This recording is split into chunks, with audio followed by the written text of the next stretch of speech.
This is a Gym and Tonic production. This is what episode? I don't know. Oh my God, 6? Is it 6? We're missing somebody. Yeah, we're missing Robbie today. We're cheering. We're R.I.P. drinking for him. He's still with us. He just isn't with us in person. I'm sure he's with us in spirit. He's with us in spirit. We miss him so much. I can see him there. Hopefully next week he'll be here. Yeah. Mm-hmm. And it's early too. It is early. It's like 9:30. He's probably on his 9:30. third workout of the day. Already. He's probably burnt already 3,000 calories by 9 a.m. Knowing him. Okay, so we wanted to open up with talking about calories. Calories in, calories out. When I started this whole fitness thing, that's what I learned. You eat more to get big, you eat less to get small. That's it. That's it. Simple as math. So I did. After a while, I realized that something just wasn't adding up. I was eating a lot, but I was creating a lot of disruptions in my digestive system. I wasn't feeling good. I didn't like what was happening with my body, even though I was eating a lot like I had been told. Like what? What types of things were you eating? A lot of protein? Oh, God. Some heavy stuff, man. Okay. I used to go to a supplement shop on 120th and Sheridan. It's still there. And the dude would always tell me, if you want to get big, bro, you got to eat big, bro. He would always say that. He's like, I want to get big like you. Eat big, bro. So I was eating big. I would pull up to Burger King and get two double baconators. Oh, my God. That was one meal. And how many calories were in that, do you think? 3,000? Probably 1,200 each. Yeah. Probably. So, yeah, 3,000 on a one sitting. Eat it in the parking lot. And then... How old were you at this point? 20. Okay. Yeah, so you're probably 19, also 20. at a pretty fast metabolism. Yeah, and I was working out every day, and I was moving. So I guess I could justify the numbers. And then another meal was Subway double meat meatballs with a lot of Parmesan cheese. A lot. I could cover it. Well, calories in, right? You want more calories. And at night, a lot of peanut butter and a lot of oatmeal. So, yeah, a lot of that. So I was bloated all day, farting all day, feeling uncomfortable. But I didn't care because I was getting bigger. So it's the price you gotta pay. So I did gain some pounds, but I just didn't like what was happening with my body. Then it come to find out there's like, well, quantity matters, but also quality matters, and that's where I started digging deeper into the two Qs. The way I teach it, the two Qs of nutrition, quality and quantity. Mm-hmm. You gotta look at quality. In my opinion, quality is more important. Mm-hmm. What's coming in, because the amount of what you're putting in is going to determine, maybe the weight. But the quality is going to determine what kind of weight that goes on. If you eat 4,000 calories of chips, you probably check the box. Cha-ching, you're on a surplus if you're gaining weight. But if you eat 4,000 calories of good food, it's going to be very different how your body's going to process it and what you're going to feel. And that's why when somebody comes in as a client, it's like, well, I want to lose weight. I'm just going to eat less. It's like, well, let's not do that yet. Let's see where you're at. Let's see what your body needs. And then start making small changes. Or the same, a guy wants to gain weight. I'm just going to eat a shit ton. It's like, well, yes, eventually, but maybe you're not ready for it yet. We got to look at your quality, the quality of food that you're going to ingest, and then start bringing up the numbers to achieve the optimal results as far as performance, that you feel good, that you're not overloaded, that you're not gaining a lot of fat. And then you're not disrupting your digestive system, because that's not fun. You can put pounds, but if you're not going to feel good, I don't think that's worth it, honestly. Well, and you're not going to have as much energy, right? Like if you're putting crap in your body, you're going to feel it. You're going to feel more fatigued every day. Mm-hmm. Like you said, you're going to disrupt your digestive tract, which 80% of your serotonin is made in your gut. Yeah. So if you're disrupting your digestive tract day after day, your mental health is probably not going to be as good as it No. could be. No, and it's crazy. I didn't click on it, and I know there's a lot of studies behind it. How the foods that kids eat affects their ADHD. Yes. Is related. Obviously, there's a lot of studies that go into that. Yeah. But a lot of our mood is determined by what we eat. Mm-hmm. So for somebody that's always depressed, always sad, always mopey, it's like, well, maybe it's not the fix to get those chips out and not to eat chocolate. Maybe that's not the whole fix, but maybe there's a lot to do with it. Yeah. The moment you start cleaning up what comes in your body, you start refining, getting all those refined carbs out, getting all those processed things out, starting to eat real food, and you don't even have to track it at this point. You just start cleaning up, eat real food, single ingredient items, real food, an apple and some peanuts and just basic stuff. You're going to start feeling better, and you might start losing weight or immediately. Yeah. Depending on where your body is, somebody, before you even start tracking or counting calories, you just clean all the crap out, start eating real food, and it doesn't have to be in a very specific amount.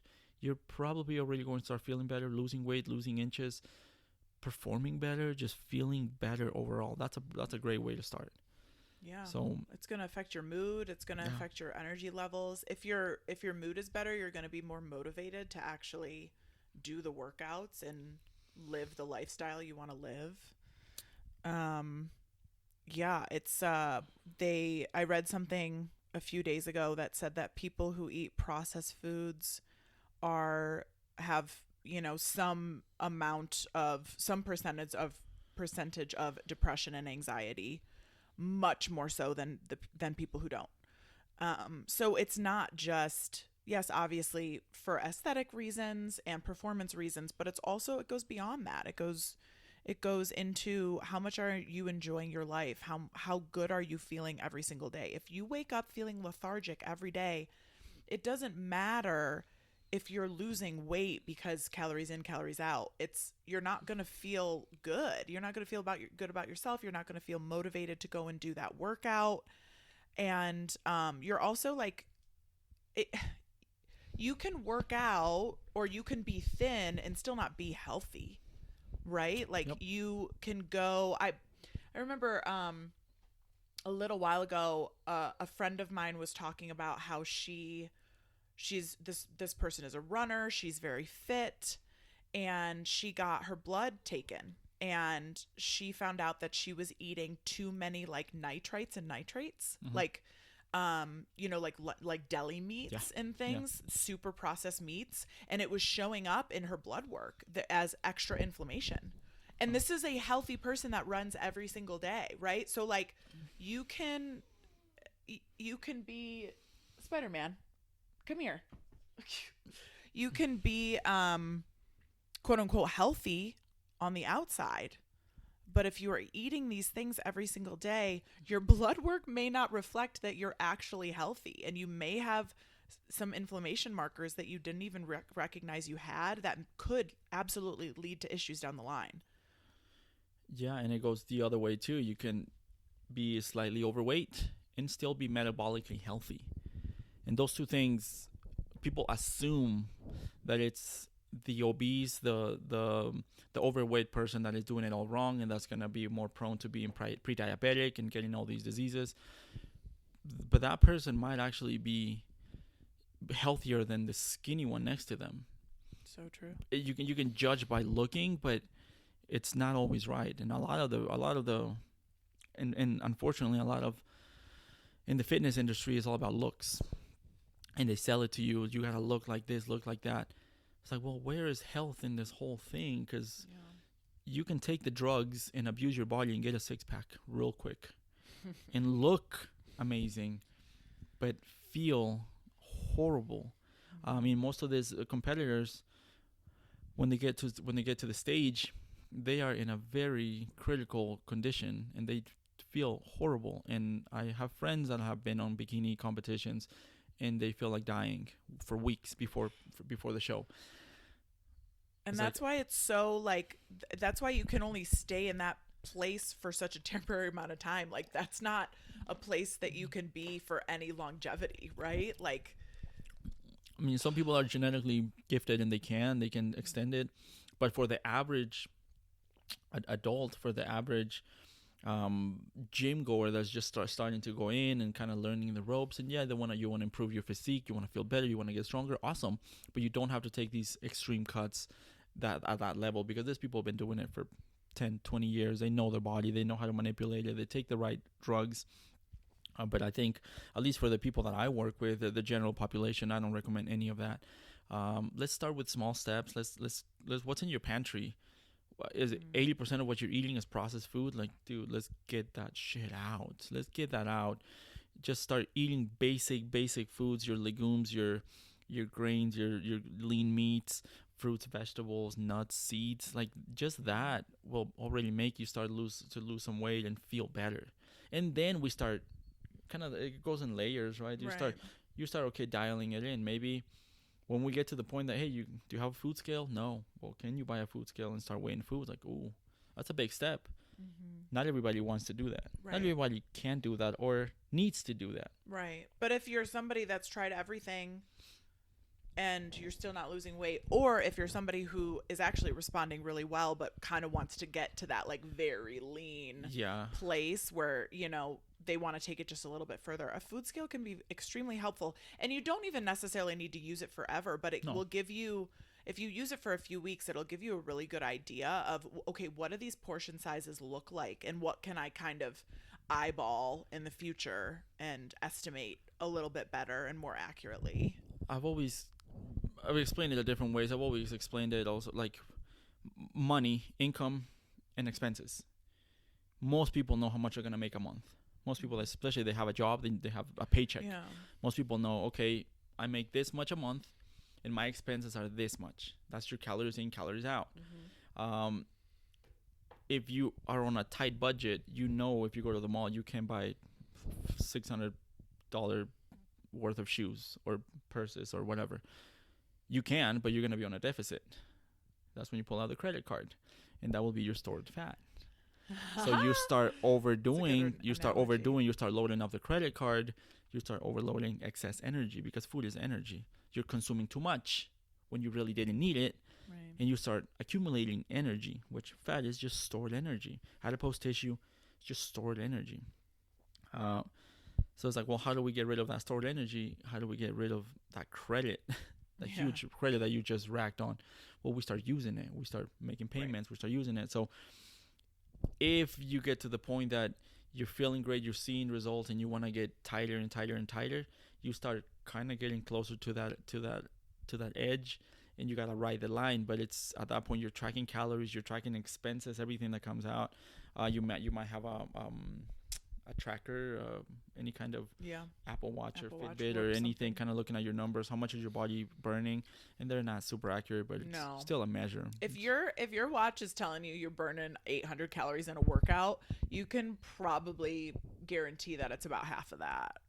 Yeah, they're not very accurate. So don't go directly by that. Yeah, it's a number to at least kind of look at, but then you start intaking that many calories and kind of finding the sweet spot with how you feel, and that's when things get really tight, really strict, which not a lot of people can do it or want to do it. I only do it a couple times a year when I'm dialed up and I'm weighing everything and I'm putting everything on my fitness pal, and it's annoying. Yeah, I mean, some people do it just out of habit and they do it, but I it's not my thing.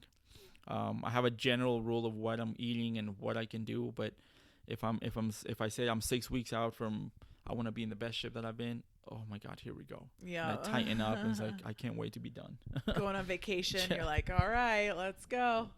Yeah. So, and that's kind of how I talk to my clients. It's like, well, where are you in your journey? We can, another metaphor that I heard from a nutritionist. She said, if you're on top of a building and the goal is to get to the parking lot where your car is, you can do it 3 ways. You can jump off the building. You'll get there real fast. Yeah. And that's taking all the drugs and abusing your body 7 days a week and taking extreme measurements. Right. You can do that. you're probably not going to go very far once you get to the bottom. Yeah, you might be dead. Number 2, you can take the elevator, you can take the stairs. One of them is going to be faster than the other one. There's some issues on both of them. There's a price to pay on both of them, but one of them is going to be faster. The slowest one, some people need to take the stairs. Some people need to really take the stairs because they've done a lot of damage to their bodies for many, many years. 5, 10, 20 years they've been abusing their body, and their body's going to respond very, very slow to the new stimulus. And they also need to learn a lot about their own body. And it's going to take what it's going to take. So when people say, well, what if I do this? My neighbor did this pill, or my cousin took these supplements. They saw these results. Like, well, I don't know what your cousin's been doing for the last 20 years. Personally with my clients, the ones who take the stairs tend to kind of, I would say the changes they make tend to be a little bit more longer term. Yes, more that's sustainable. the other thing. Yeah. Because you're learning as you go. It's slow. But you're building habits. Mm-hmm. You're building habits, and I think that's going to last longer than doing a quick 6-week challenge and the famous 75 hard. It's awesome. Have you ever done it? No, I haven't done it. But you know what it is? I do. Yeah. 75 hard and 75 soft. I think it's great. Why not just apply those same principles and just don't even put a date on it? Just do it. Yeah. Maybe do a 365 soft. Yeah. Just like do every week you do a little something. And you just get better at it. And eventually they're just habits they're just things that you do. You don't have to put it in your head like, oh, it's only 75 days of torture and then I'm done. Then I can go back to my old habits of drinking, smoking, not sleeping, eating shit. It's like it defeats the purpose, and it's like saving money for, I'm going to squeeze all my paycheck and put it in a piggy bank to buy this car. But once I buy this thing, I can go back to my old spending habits. Yeah. It's like, well, you kind of didn't. You got this one goal, you got this one thing, but I think there's more to it than just getting that thing. And you make habits, healthy habits, they will be with you for the rest of your life. Yeah, I would much rather a client lose a pound a week or half a pound a week and do that for, a span of 6 months or a year and get to their goal weight, rather than somebody crash diet over 6 weeks because they have a vacation coming up and all they're doing is, they're losing all this water weight because they're taking a detox tea and they're starving themselves, and then they go on vacation and then they come back and they go back to what they were doing before because they've deprived themselves so much or whatever it is. But they also probably didn't actually learn anything, right? They didn't learn any habits that are sustainable, so they're not going to continue down that same track because what they've been doing is starving themselves, and that's not freaking sustainable. It's like it's a horrible experience. It's like, this is awful. I don't never want to do this shit again. Yeah. It's horrible. I'm just happier being myself. All me is like, well, I'm sorry you got persuaded into going that route. Right. Yes. There's a different way to do it. This is not it. Huge issue with the fitness and wellness industry, which we've kind of touched on in other episodes. Yeah. And the other thing I wanted to mention that Jairo and I kind of chatted about a little bit before we started the episode is that when we got education, when we started our personal training journeys and our fitness nutrition journeys and all these things, that's where you kind of learn that, not necessarily to give somebody a crash diet, but you do learn that it's all about calories in, calories out, and that's it, right? You learn that it's all about macronutrients, and that's the only thing you have to worry about.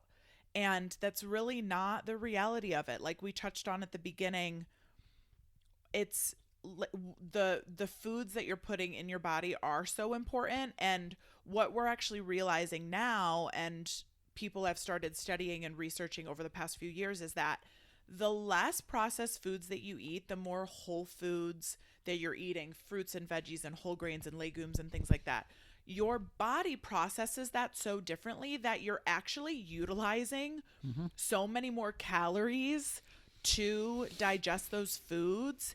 And because a lot of those foods have so much fiber in them, that you aren't actually absorbing the entirety of those calories, right? Correct. So like a lot of times, if somebody is just following a macro plan and they're not actually concerned about the quality of what they're putting in their body, let's say they're looking at a pizza, a slice of pizza that has 400 calories in it.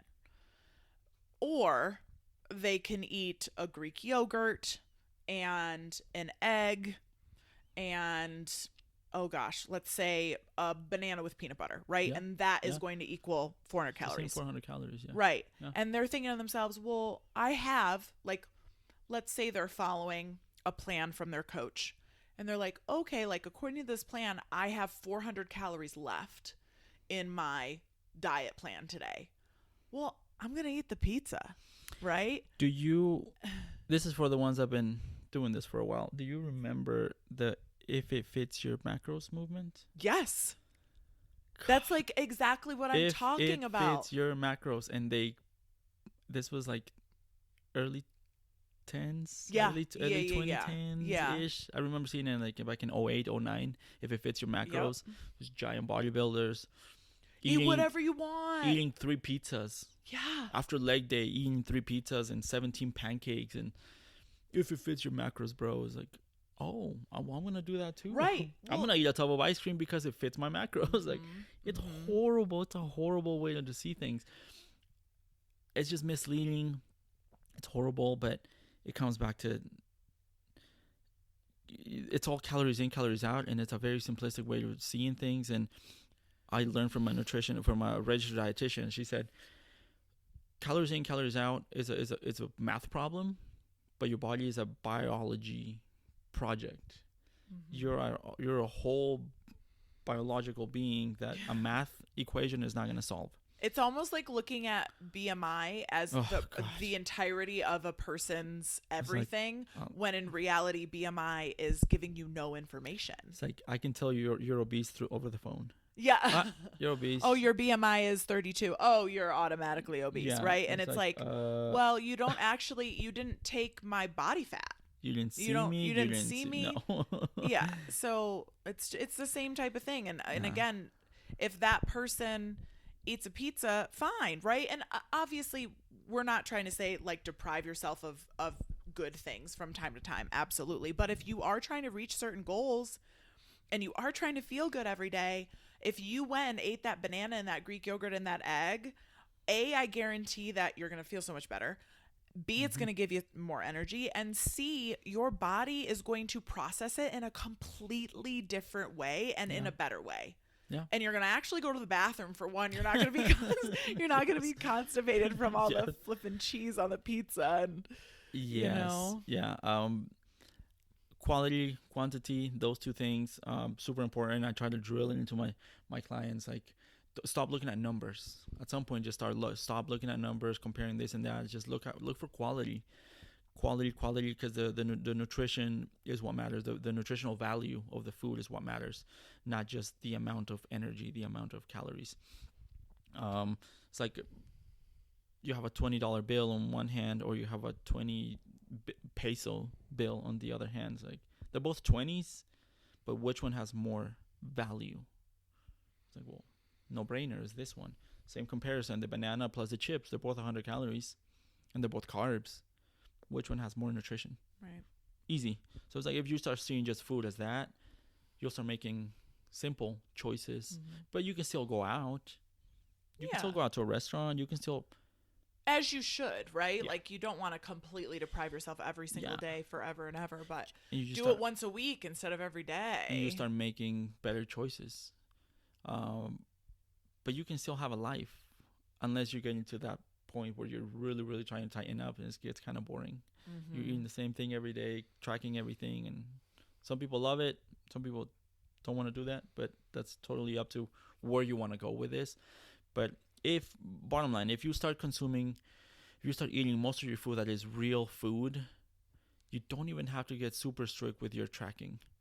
You just eat real food, minimally processed, and you're already going to start seeing your markers, your health markers go up. probably sleeping better too. Again, the Yeah. mood, Oh the my mood, God. mood is a huge thing. What Yep. good is it if you are hitting your numbers on the scale, but you feel like shit? You're Oh my unmotivated. God. You feel crappy with your body. I don't think that's a good way to move forward. But I didn't understand this till maybe 5 years into me doing what I was doing. I was abusing. Yeah. I was abusing my body. I was following dumbass advice. So when I tell my clients, look, this is your first year, you feel like you haven't made any improvements, but you're so much ahead that a lot of us were. Yeah. I spent 5 years doing dumbass shit, spending money, time, and energy doing things that it was only damaging my body. Well, again, and we didn't have necessarily that information either. And like I said, for a long time, people have been pushing that the only thing that matters is calories in, calories out, and that's how I learned also. And so I thought that for a while. I was like, oh, the quality of what I'm putting in my body doesn't matter. One of the best things that ever happened to me with regard to that is that a few years ago, I got adrenal fatigue from doing way too much and not taking care of myself. And I also simultaneously ended up with really severe vertigo. And I did a really deep dive into how can I heal myself, because I went to like 6 doctors and nobody knew what was going on with me. And so I was like, well, it's up to me to figure out what the hell to do. And some of you might actually know about this protocol or this person, but there's something out there called the Bean Protocol, and it was developed by this woman who had a daughter, and when she was an infant, she started having grand mal seizures. And this woman had a background of being in the military and being in she was responsible for like poison, like she had like some scientific background in the military where she would like figure out different poisons or how to help people who were poisoned or whatever. And I could be saying that wrong, but anyway, she had a background in poison, and they had a pest control person come to their home and spray their entire home because they had all these, bugs or something. And after that happened was when her daughter started having these grand mal seizures at like 9 months old or something crazy like that. It was awful. She brought her to doctor after doctor. The doctor would not believe that it was the poison. And the doctors got to it got worse and worse. And the doctors got to the point where they were saying like, she probably is going to die from this, and there's nothing you can do. Well, this woman was like, I'm not taking that for an answer. So she went to the library and spent days researching. And she already had a background in it, but she spent all this additional time researching how to, through food and through food and supplements, how to get this, basically detox her daughter, but had to consider the fact that her daughter was, I think at this point her daughter was like 1.5 years, right? So she's not eating right like crazy solid foods, but she was able to, at this point, I think, able to eat, more than just breast milk, obviously.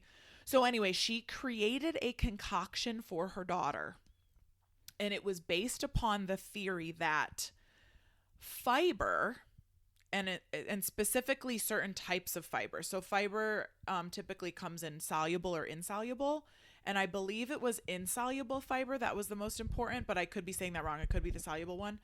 Anyway, she created this, basically almost this tincture full of plant products, and gave it to her daughter multiple times a day, and completely cured her daughter. After her daughter had been to doctor after doctor after doctor, to all these ERs, there had been surgery performed on her. Anyway, needless to say, this woman created this protocol basically for her daughter, and then she implemented it for adults. And it was very different for adults because she wasn't dealing with like an infant or a toddler. But for adults, basically, the idea is that, yes, our liver and our kidneys detoxify our bodies. But the problem is that Americans especially, we don't eat enough fiber. I mean, it's guaranteed that it's recommended that we get, I think, like 25 grams a day. The minimum, to 30. It's recommended the minimum. And they say people on average get like 12. Well, yeah. Or even less. The American diet is trash. It's horrible. It's very low. It's in the low teens. Yeah, for sure. And so the problem with that is that fiber makes you poop. And if you're not going to the bathroom, what your kidneys and your liver are filtering out is actually just getting recycled within your body. So you're not actually eliminating the shit in your body that you should be eliminating. And this is not just poison, obviously, but although those are things, there are obviously toxins in our environment that we have to get rid of.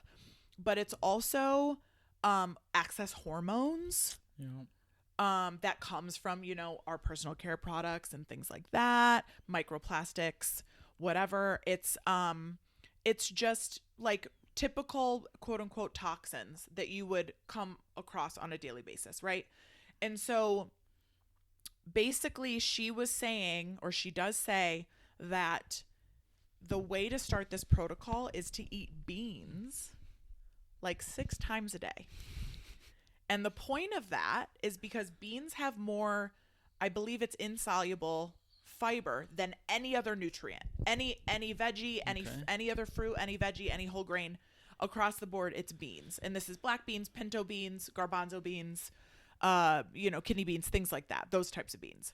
And when you I did this protocol, okay? And the other things you have to do is you should be cutting out alcohol, you should be cutting out caffeine. Yeah. I did a lot of that. And also, again, I had adrenal fatigue, so my adrenals were really overworked. Mm-hmm. So to put extra stress on them with things like alcohol and caffeine was not helpful. So I cut all of the inflammatory things out, dairy, whatever. I wasn't really eating dairy anyway. And I started eating beans like 6 times a day. And for the first month, I was so gassy. Oh, yeah. Because basically what you're doing is you're creating a gut microbiome that is supporting all that fiber.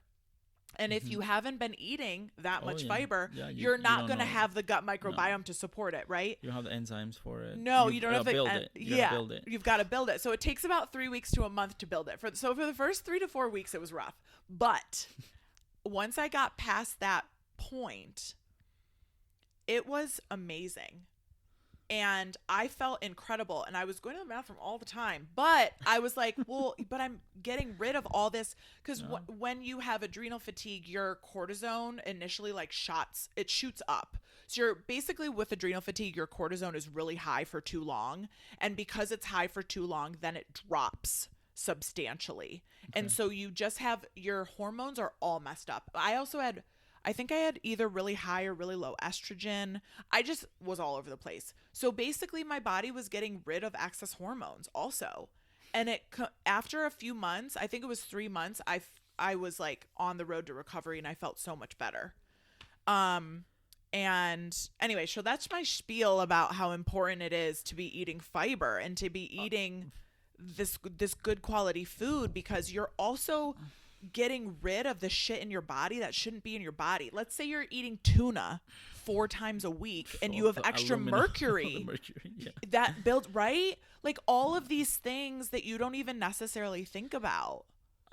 Fiber is my best friend. I love it. And what do you not find in processed food?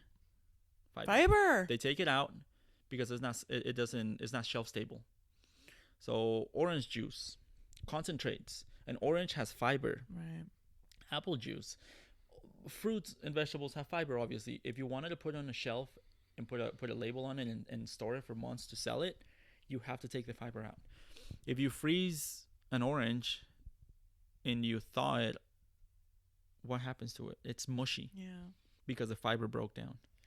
Oh, okay. So that's also why when you freeze like strawberries and stuff, they get all mushy. Well, strawberries not so well. They do. Well, just think anything that has fiber.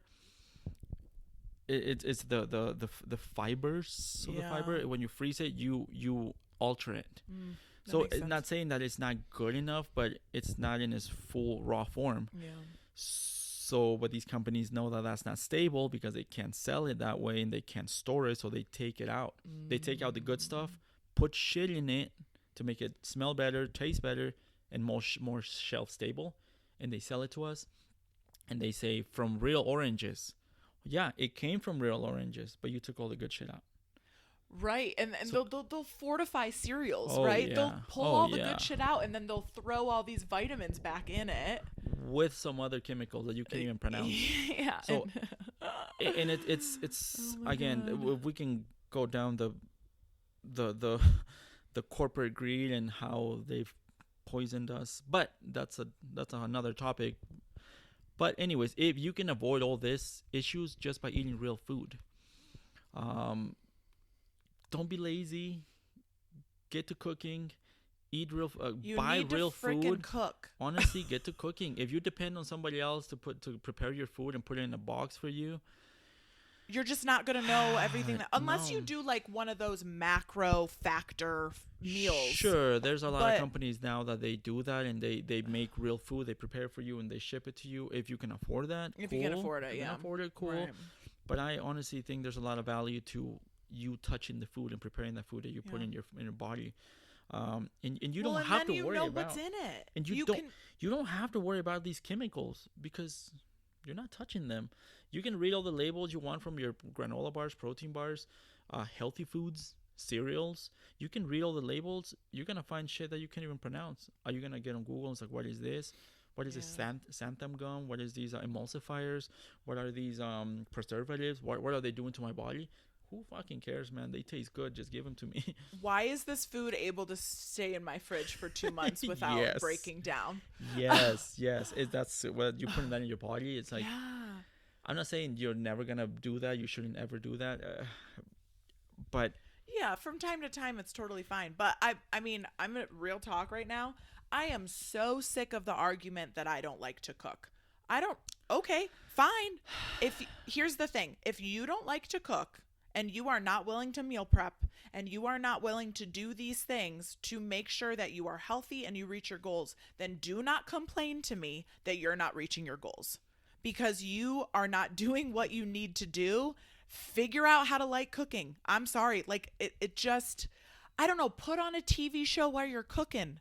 It's not, I don't know. I'm so sick of that argument. It is. When you can't relate. Get with grown adults that have a career, that have a job. I know we have busy lives. We have kids, jobs. Of course.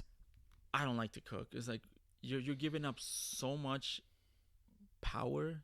You're giving up so much of your health and putting it in whose hands? Because you're eating. What are you eating? From the gas station? From boxes from the store? Frozen food?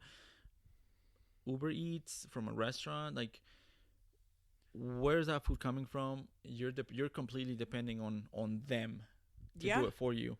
So when you get sick, if you don't feel good, if you're spending too much money, because it is very expensive to eat out. Oh my God, yeah. Don't come back and say, well, no, it's not working. It's too much. I can't afford it. It's like, well, the whole good food is super expensive. It's like, well, I don't know what you're buying.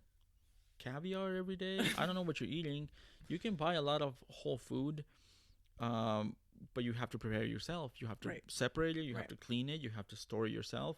You have to do a lot of work on the back end, but you can save a lot of money. Eat really good if you meal prep.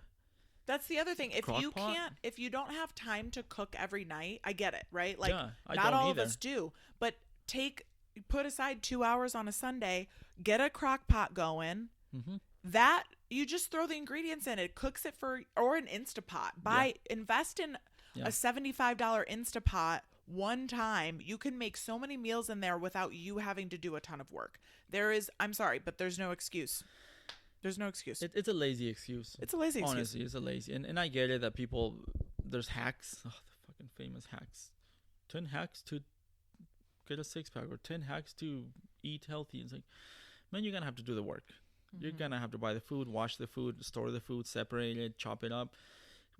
Create those habits. If you have a family, if you have kids, it's going to help them in the long run. Also that. Yeah, it goes set beyond. A good example for your kids. It goes beyond just eating healthy. It's healthy habits. It's good a good way to relate to what you're ingesting, and it's a good psychological thing to also touch your food and you know where it came from. You cleaned it.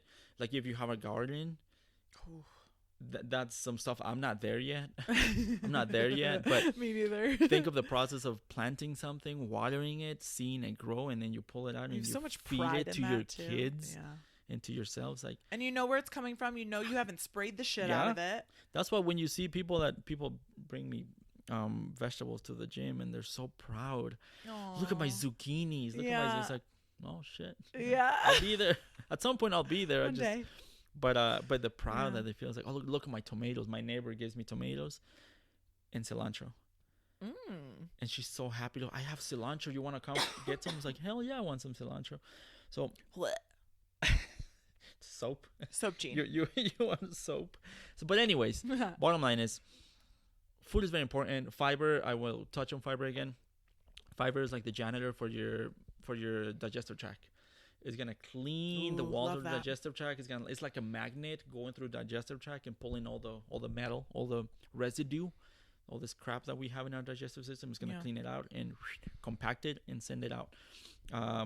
Super important. I like high fiber diets. I can handle them really good. I do 50 plus. When I'm on it, on it, I'm 70 plus. Sweet potatoes, oatmeal, let's go. Bananas, quinoa. I can eat quinoa for days. I love quinoa. Beans, lentils. I eat a lot of that, so I can reach the 70s on a daily with fiber. Good for you. And if you're familiar with the Bristol Stool Scale. The Bristol Stool Scale? No. Oh okay. Boy. The Bristol. Do tell. I do want to print a poster and put it at the gym because shit matters. Because shit happens. Because shit matters. Because shit matters. Okay. Yeah, the Bristol Stool Scale from 1 to 7, where your stool should be. 1 is like a goat, rocks. See how goats shit like bunnies, rocks, just clumps of rocks, and number 7 would be totally liquid. So where do you want to be? And the number 4 is the where you want to be, which is soft. It's all one piece and it comes out really clean and there's not a whole lot of messy with it. And Jairo's like, that's where I'm at every day. No, I wish I was, but when I'm on it, I leave the bathroom saying, man, that was the number 4 right there. Good for but anyway, you. Yeah. And that's another thing that I talk to my clients, like, not only how many times do you go a day, but what's it look like, bro? And it's a weird conversation to have. Hey, what's your shit look like? But that's going to tell me a lot of how your digestive system is working. If you talk to people that they go 2 or 3 times a week. Or once. It's like, wait a minute, what? Yeah, I have a bowel movement 2 or 3 times a week. And you're eating 4 times a day. And you're, what the fuck is going on in there? I know. And then you start looking at their foods. It's like, oh my God, you're eating 0 fiber. Yeah. You're just compacting shit. You're like, oh my, right. And then, oh my God, to be that constipated. And then how does it come out? Oof. With a blast? Oof. Yeah. And then you modify their diet. You start recommending better things. You help them get more fiber in their diet. And all of a sudden, hey, I'm every day. I'm twice a day. Oh my God. Every morning I have to go. It's like, also, guys, if you start implementing fiber for like the first time in a long time in your diet, you are going to be gassy. It doesn't mean that you should stop. A lot of people think like, oh my God, like this made me so gassy. I'm obviously not agreeing to it. No. That's not what's happening. Your gut microbiome cannot yet support that fiber. It has to change. It has to evolve. Give it 3 weeks. You will be fine. And also don't overdo it. If you have don't go to 50 grams from 0. Don't because you will. It's very uncomfortable. You won't be happy, but your whole family, your whole household is gonna hate you. Your whole household is not gonna. You're gonna go through a lot of toilet paper. Oh my God. You're just gonna be farting. You're gonna be place. But you're gonna be feeling great. You will. So anyways, fiber is your best friend for your digestive tract. It protects you from other toxins that are going into your body. Is going to encapsulate them and get them out. Yep. So fiber is super important. If you're having skin issues, if you're having a lot of breakouts and stuff, start eating beans. I am telling you, it will help clear your skin up too. That's the other thing. Fiber helps like when we're talking about toxins, it helps all that stuff. And a lot of times acne comes from a bad gut. So sir, I have a can of beans in my fridge on a regular basis that, especially like leading up to my period, because, I'll get cramps and stuff at that time. And cramps are often, like bad cramps are often due to hormonal imbalances. Like you have something going on there that is causing that pain. So I will eat, especially like the week leading up to my period, I will eat a spoonful of beans out of that can of beans a few times a day. Just like I'll take 1 tablespoon, put a little salt on it and eat it, and that's it. Yeah. Because it really helps move things along, and it helps get rid of all that crap in your body. Yeah, literally. Literally, it helps with many things. So yeah, soluble, insoluble, fiber-rich foods. Google it. We just gave you some here: grains, legumes, beans, lentils, quinoa, my favorite, sweet potatoes. Throw chia seeds or flax seeds in your smoothies, or in your yogurt, or in your oatmeal. Flax meal I use every day. Hemp seeds. Yeah, those are the 3 seeds that I use a lot: chia, flax, and hemp. Yep. Hemp is a little on the pricey side, but you can go to Costco and get a huge bag of chia seeds for $10. Oh yeah, chia seeds are It'll last you forever. Yeah. Some bodies cannot handle them. I've run into that. Oh, really? Yes, I've run into that. It's like a trial and error. Oh, okay. Like some people can't handle broccoli because of cruciferous vegetables. Healthy foods, some digestive systems was like, get the hell out of this. Get this shit out of me. Don't you feel like that's just somebody who needs to start implementing it more? Probably. I have a client that can't do broccoli medically. That's what she says. And I have heard with Crohn's disease, sometimes IBS, Crohn's or colitis, some of the doctors will tell you to stay away from that. Yeah, especially high fiber foods, because the lining of your intestines are already bleeding and inflamed and have ulcers, ulcerative colitis. That's true. And you're throwing a sandpaper in there. Oof. Can't handle it, but you would know if you do that. If you're bleeding or if you're in extreme pain, then you should talk to your doctor, or you should already know that. Yeah. But for the average adult that you're eating a lot of crap, a lot of processed foods, white flours, and you want to start feeling better, your digestive system get it better, regulated, it's fiber is your best friend. It's also how they push the probiotics with kombucha and all these pills and probiotics. Fiber is a prebiotic. So set the stage the healthy way. So you don't have to do all these detoxes every month. Drop $60 a month on probiotics. Yeah, the probiotics, are they a good thing? Yes. But why not build the stage for real good bacteria to grow by itself? And that's fiber. Fiber is going to help you with also, let me tell you guys, as somebody who has had food allergies for much of her life and food sensitivities, when I started healing my gut through fiber and through, beans and putting good stuff in my body, I started having less sensitivities, and I started being able to eat dairy again. And dairy for me is still somewhat inflammatory, like certain types. I can't really do like mozzarella because it has a lot of lactose in it, but I can eat aged cheeses now. I can eat things that I didn't used to be able to eat without issues because I was able to heal my gut. So a lot of times food allergies, especially like a gluten sensitivity, for example, if you don't have true celiac, which I do, so I can't eat gluten because I literally have like a gene that doesn't let me, but that kills the villi. But if you don't and you just have a sensitivity, it may be because your gut isn't where it should be. In all this, obviously it goes more in depth to every person. Everybody's different. What works for me or her is not going to work for you. Yeah, of course. But honestly, if you're having issues with your digestive system and you're just kind of piecing it off from the internet, pieces here, pieces there, I would highly suggest you actually see a specialist. I think everybody should be aware of their hormones. Do a blood test once a year. Most of insurance are going to cover it. If not, you got to pay out of pocket. But it's good to see those numbers to see where you're at. Yeah. You can go more in depth on doing a full blood panel with seeing hormones, your cortisol, your testosterone, kidney functions, liver functions. You need to see all that. It's like a car. You have your you have your nice Ferrari, and you want it to be firing in every cylinder. You want to put the best fuel in it. You don't want to pull up to the shady ass gas station and put shady ass gasoline. Like, you want to put the best quality stuff in it, the best oil, the best gasoline. Do the service intervals, which is maintenance for the body.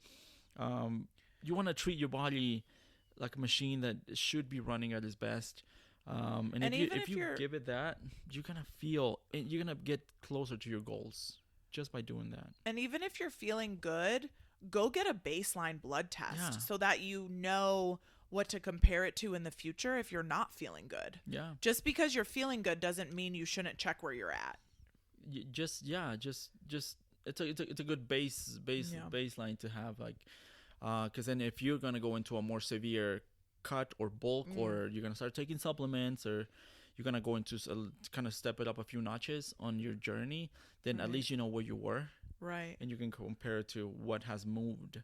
Or if you start doing like endurance exercise, you're gonna start running, training for a marathon, training for a triathlon, training for a long hike.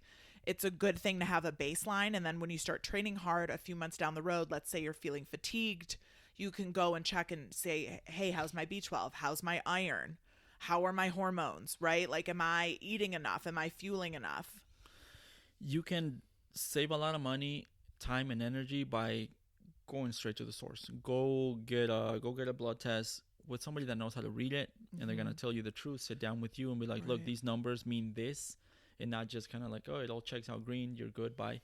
Because there's a lot of doctors who will do that too. Doctors just look at the green light. They'll look at the minimum. They'll just look at the range. They'll be like, oh, the range is. And I talked about this last week when I dropped the episode about the supplements. I had a doctor see that my ferritin was the last number it could have been within the range. It was 14. It was 14, and the range is 14 to 251. And she said, you're fine. Because you're 14. Because I was 14. When you should be 100 plus to optimize. Yeah, as an elite athlete, I needed to be at least 70. And she was like, you're good.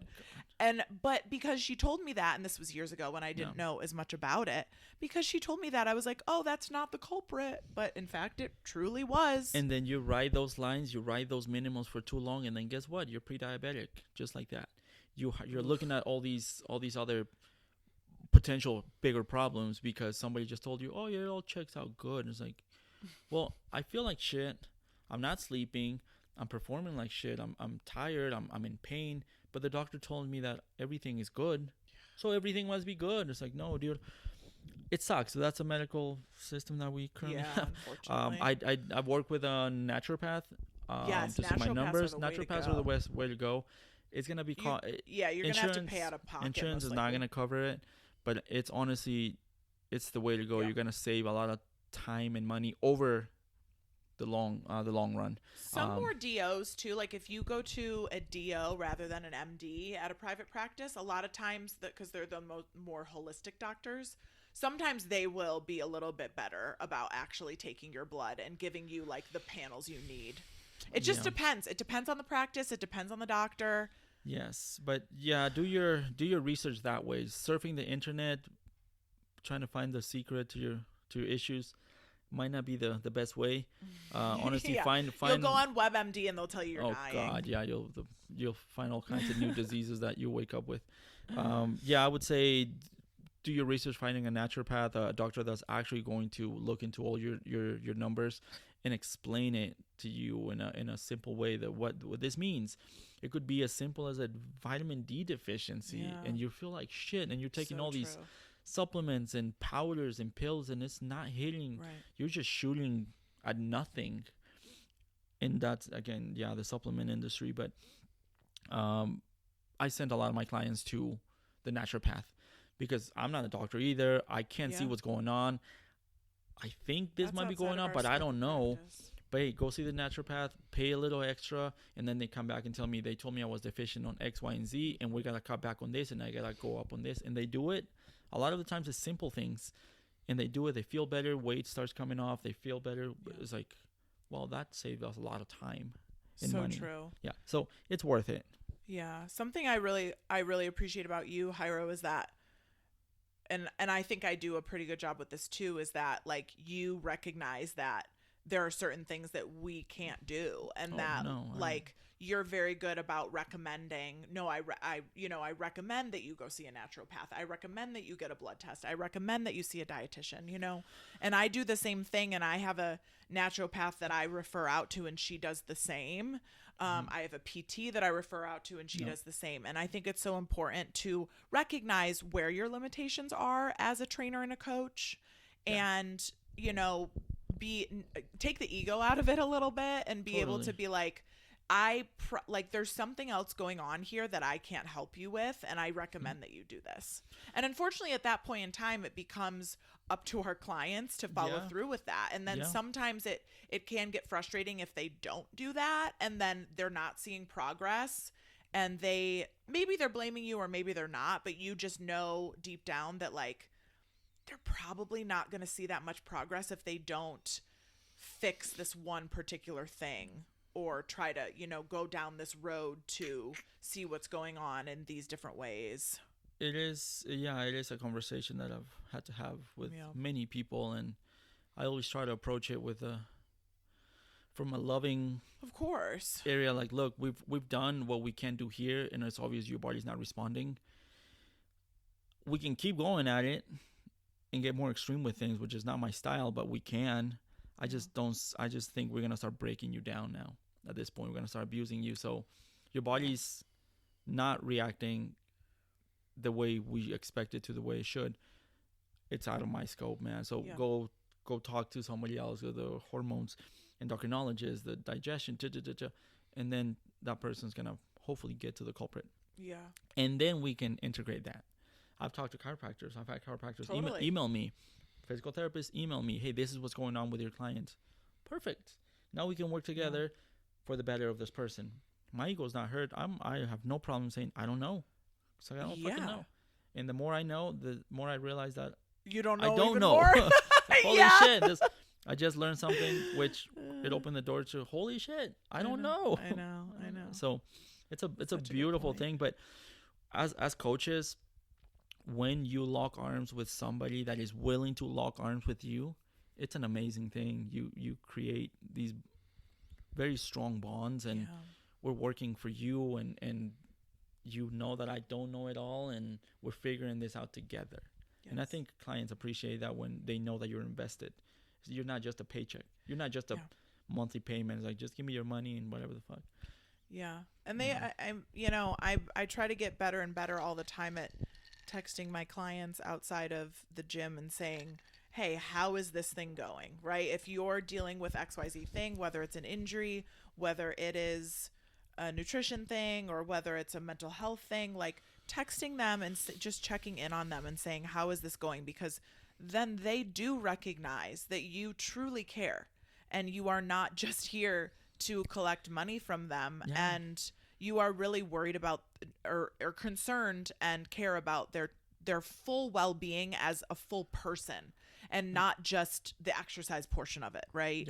Yeah. And even when they've decided not to work with me anymore, they go somewhere else, like, hey, I still check in social media. Hey, how's it going? I hope you're getting out what you wanted out of that, and I still wish you the best. Whatever, if it didn't work out for us, you don't always click with people, and but so you look also as a client, you want to look for a coach that you click with, of course, and that you can build a relationship. But yeah, I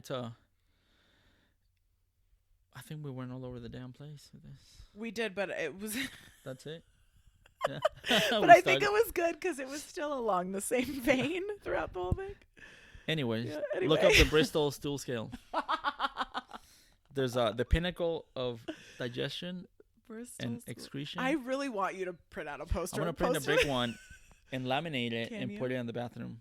Perfect. Well, on each bathroom in front of the toilet. My clients know, and when they come out, I ask them, what number was it today? Oh, so, God. Some of them don't want to share, but it's okay. That's so funny. The ghost. You ever heard of the ghost?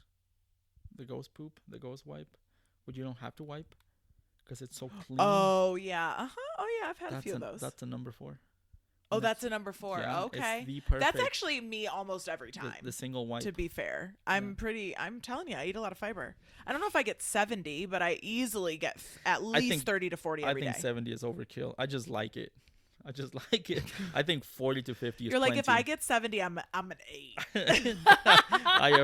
I crossed to the ugly side of things. Oh my goodness. But yeah, the ghost wipe, that's a famous one, the pinnacle of I thought you were talking about my ghost for a second. No, I was like, does my ghost poop? I don't know. Anyways, well, let's leave it at that. Yeah, cool. I do have to go. Yeah. All right, well, guys. We'll see you in 2 weeks. Thank you for listening to Gym and Tonic.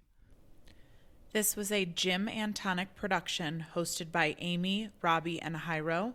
You can find us on Instagram at chasing with 2 G's _ Amy with 2 Y's, 3 boys and dad, the number 3 for Robbie, and Jairo is Jairo _ Lopez with 2 Z's .303, the number 303. You can also find us on YouTube at Gym and Tonic Podcast. Thanks for listening, and we'll see you guys next week.